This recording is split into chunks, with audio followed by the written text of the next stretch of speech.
दोस्तों, जैसे औलाद अच्छा या बुरा कर्म करती है तो उसे उनके माता पिता को भोगना पड़ता है।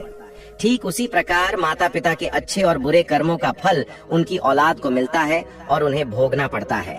तो दोस्तों, आज की वीडियो बहुत ही महत्वपूर्ण और ज्ञानवर्धक होने वाली है, तो कृपया वीडियो में अंत तक जरूर बने रहे।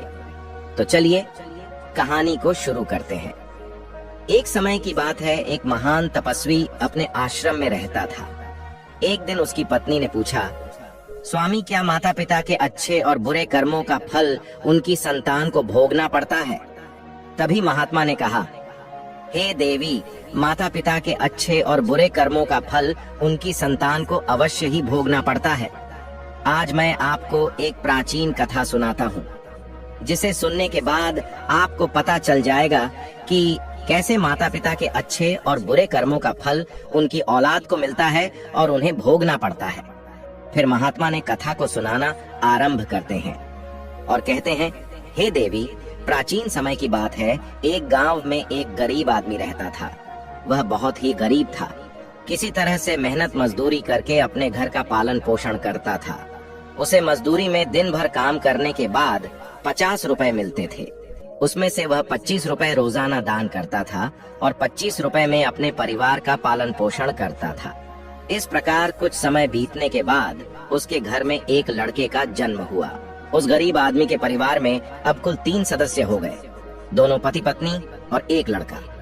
अब धीरे धीरे उनके पालन पोषण में उस आदमी को समस्या होने लगी, क्योंकि इधर दिन प्रतिदिन महंगाई बढ़ती जा रही थी।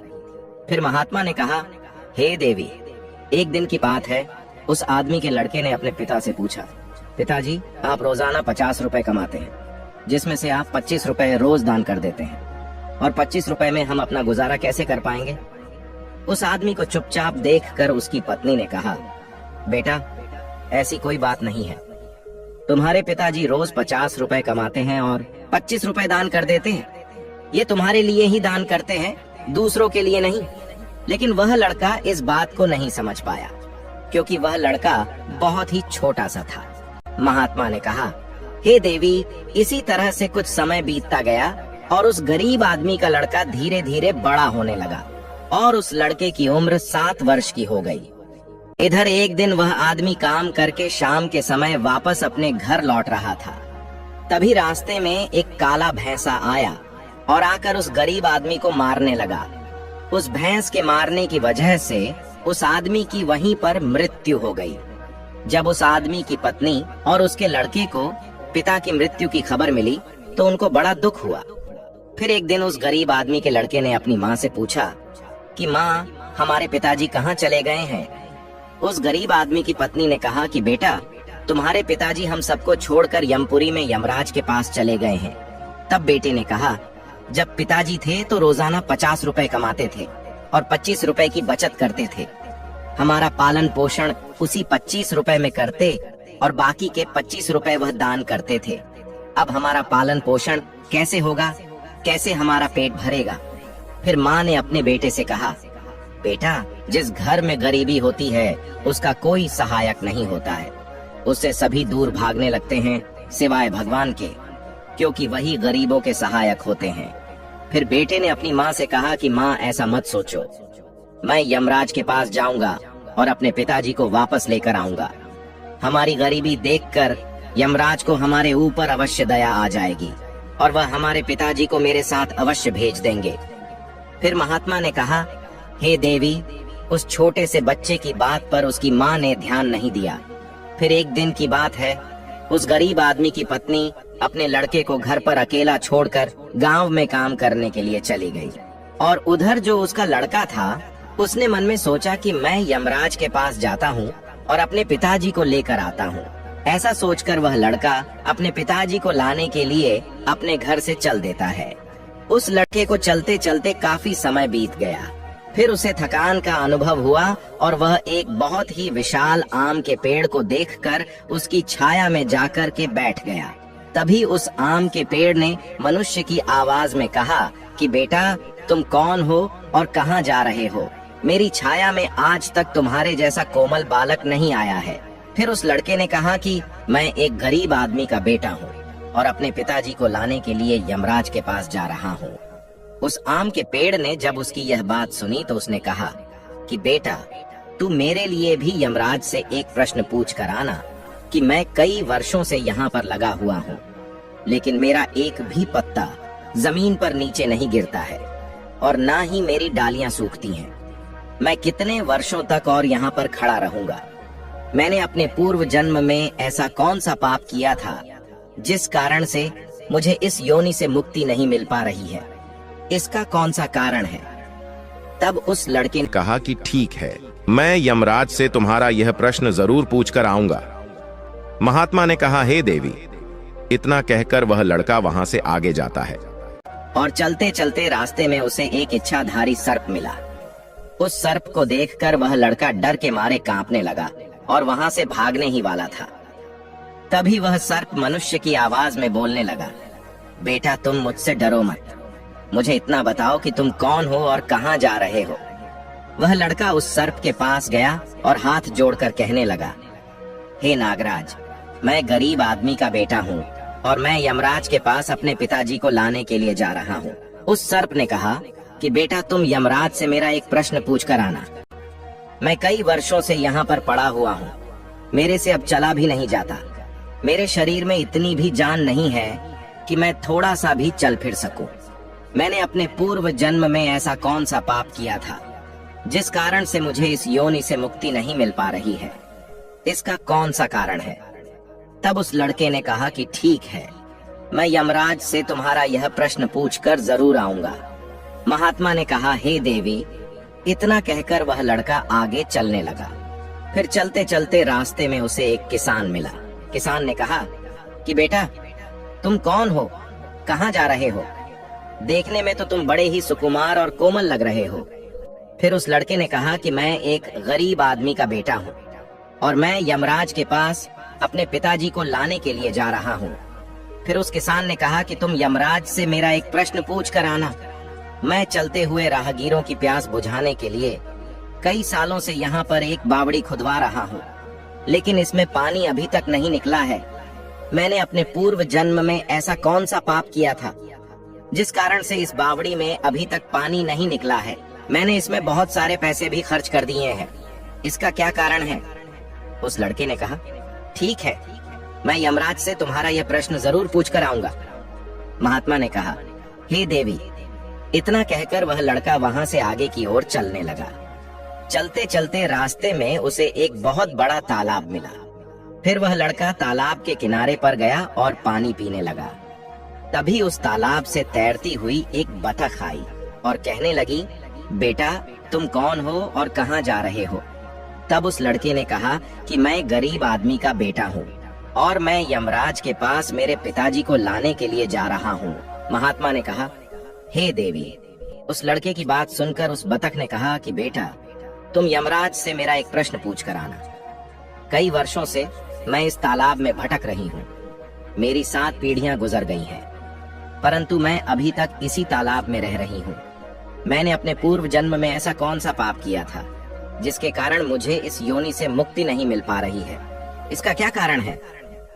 तब उस लड़के ने कहा, ठीक है, मैं यमराज से तुम्हारा यह प्रश्न जरूर पूछ कर आऊंगा। इतना कहकर वह लड़का वहां से आगे की तरफ बढ़ने लगा। चलते चलते तालाब के दूसरे किनारे पर पहुंच गया। दूसरे किनारे पर जब वह पहुंचा तो उसने देखा कि एक मरा हुआ बगुला वहां पर पड़ा हुआ था। जब वह लड़का उस मरे हुए बगुले को लांघ कर जाने लगा तो वह मरा हुआ बगुला कहने लगा, बेटा, तुम कौन हो और कहां जा रहे हो? उस लड़के ने उसकी आवाज सुनकर कहा कि मैं एक गरीब आदमी का लड़का हूँ और मैं यमराज के पास अपने पिताजी को लाने के लिए जा रहा हूँ। उस बगुले ने कहा कि तुम यमराज से मेरा एक प्रश्न पूछ कर आना कि मेरा शरीर कई वर्षों से इस तालाब के किनारे पर ही पड़ा हुआ है। कभी पानी की लहर आती है तो मेरा शरीर तालाब के अंदर चला जाता है और पानी की लहर से वापस तालाब के बाहर निकलकर किनारे पर आ जाता है। ना तो मेरा शरीर गलता है और ना ही सड़ता है। इतने सालों से जैसे का तैसा ही है। मैंने अपने पूर्व जन्म में ऐसा कौन सा पाप किया था जिसके कारण मुझे इस शरीर से मुक्ति नहीं मिल पा रही है और इसका क्या कारण है? उस लड़के ने कहा, ठीक है, मैं यमराज से तुम्हारा यह प्रश्न जरूर पूछ कर आऊंगा। महात्मा ने कहा, हे देवी। इतना कहकर वह लड़का वहां से चलने लगा और वहां से चलते चलते यमपुरी में पहुंच गया और वहां पहुंचकर यमराज को प्रणाम किया और हाथ जोड़कर कहने लगा, हे यमराज, मेरे पिताजी कहाँ पर है? जब मेरे पिताजी घर पर थे तो वह रोजाना 50 रुपए कमाते थे, जिसमें से 25 रुपए तो दान कर देते थे और 25 रुपए में से हम लोगों का पालन पोषण करते थे। लेकिन अब मेरे पिताजी घर पर नहीं हैं, तो मैं और मेरी माँ भूखे मर रहे हैं। आप उन्हें जल्दी से मेरे साथ हमारे घर पर भेज दीजिए। महात्मा ने कहा, हे देवी। फिर यमराज ने उस लड़के की बात सुनकर कहा, ठीक है, मैं तुम्हारे पिताजी को घर पर भेज दूंगा, पहले तुम यहाँ पर बैठो। यमराज ने उस लड़के को अपने पास में बिठाया और उसको भोजन कराया। भोजन कराने के बाद पूछा कि तुम्हें और क्या चाहिए। फिर उस लड़के को रास्ते में जो जो मिले थे उनके प्रश्न यमराज से पूछे। यमराज ने उन सभी के प्रश्नों का उत्तर दिया और कहा कि बेटा, तुम जाते समय उन सबको उनके उत्तर बताते जाओ। फिर यमराज ने कहा कि बेटा, तुम अपने घर पर जाओ, तुम्हारी माँ तुम्हारा इंतजार कर रही है, तुम्हारे पिताजी तुम्हारे घर पर पहुँच जाएंगे।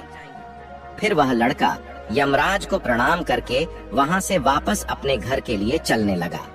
चलते चलते रास्ते में सबसे पहले उसे वहीं मरा हुआ बगुला मिला, जो तालाब के किनारे पर पड़ा हुआ था। उस लड़के को देखकर वह मरा हुआ बगुला कहने लगा, बेटा, क्या तुमने यमराज से मेरा प्रश्न पूछा था? तब उस लड़के ने कहा, हाँ, मैंने यमराज से तुम्हारा प्रश्न पूछा था। यमराज ने कहा कि तुम पहले बहुत बड़े विद्वान थे, परंतु तुमने किसी को भी अपना ज्ञान नहीं बताया। अब मर गए हो, वह ज्ञान तुम्हारे अंदर ही अंदर खौल रहा है। जब तक तुम अपना ज्ञान किसी को नहीं बताओगे, तब तक तुम्हारी आत्मा को शांति नहीं मिलेगी। महात्मा ने कहा, हे देवी। फिर उस मरे हुए बगुले ने कहा कि बेटा, अब ऐसी हालत में मेरे पास ज्ञान लेने के लिए कौन आएगा?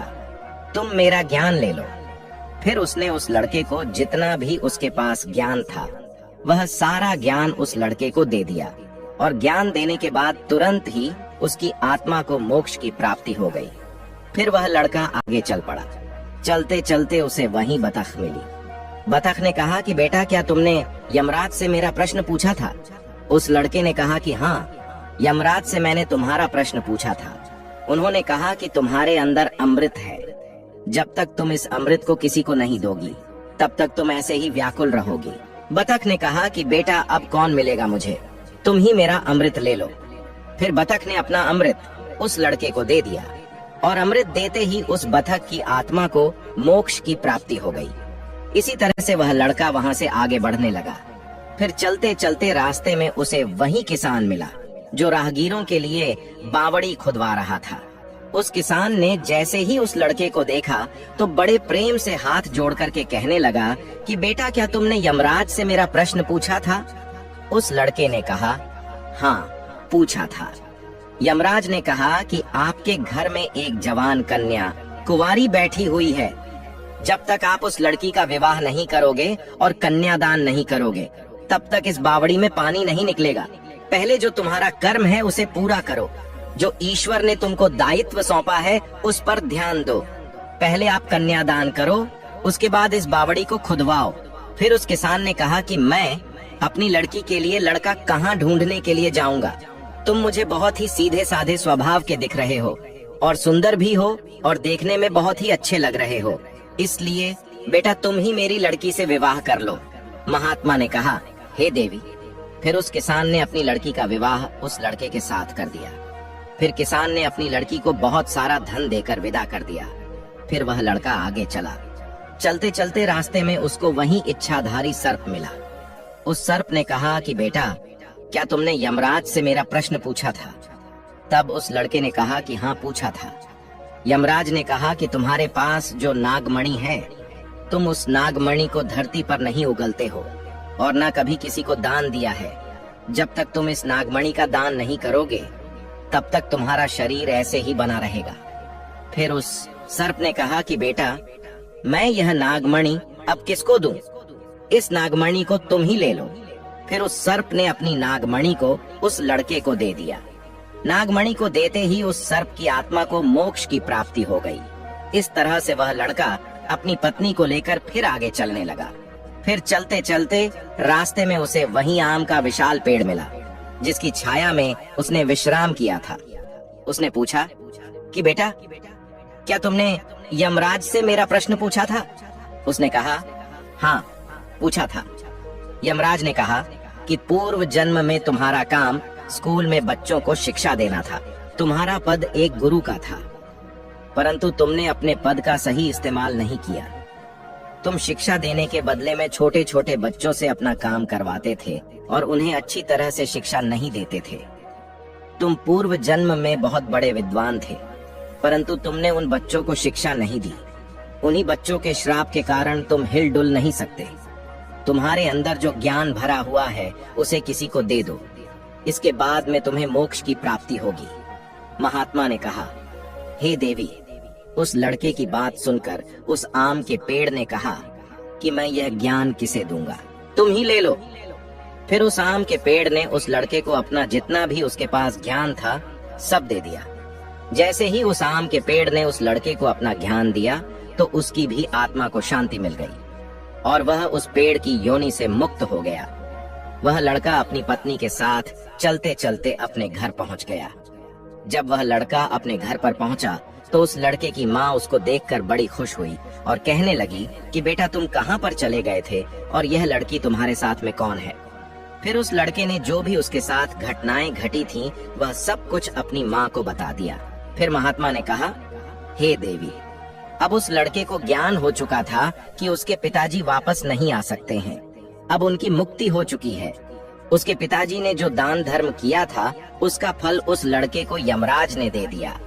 इस प्रकार से महात्मा ने अपनी पत्नी को बताया कि माता पिता के अच्छे और बुरे कर्मों का फल उनकी औलाद को कैसे प्राप्त होता है और पूर्व जन्म के कर्मों का फल व्यक्ति को कैसे मिलता है और उसके पिता द्वारा किए गए पाप और पुण्य कर्म भी उसके बच्चों को कैसे मिलते हैं। तो दोस्तों, आपने आज के इस वीडियो से क्या सीखा वह मुझे आप कमेंट बॉक्स में कमेंट करके बता सकते हैं। इसी के साथ में उम्मीद है कि आपको आज की वीडियो पसंद आई होगी।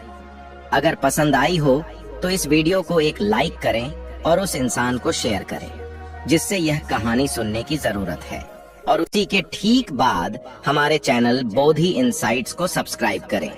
तो चलिए फिर मिलते हैं ऐसी एक और नई वीडियो में एक नए मैसेज के साथ। तब तक के लिए अपना और अपने माता पिता का और अपने घर परिवार वालों का ख्याल रखें। धन्यवाद और नमो बुद्धाय।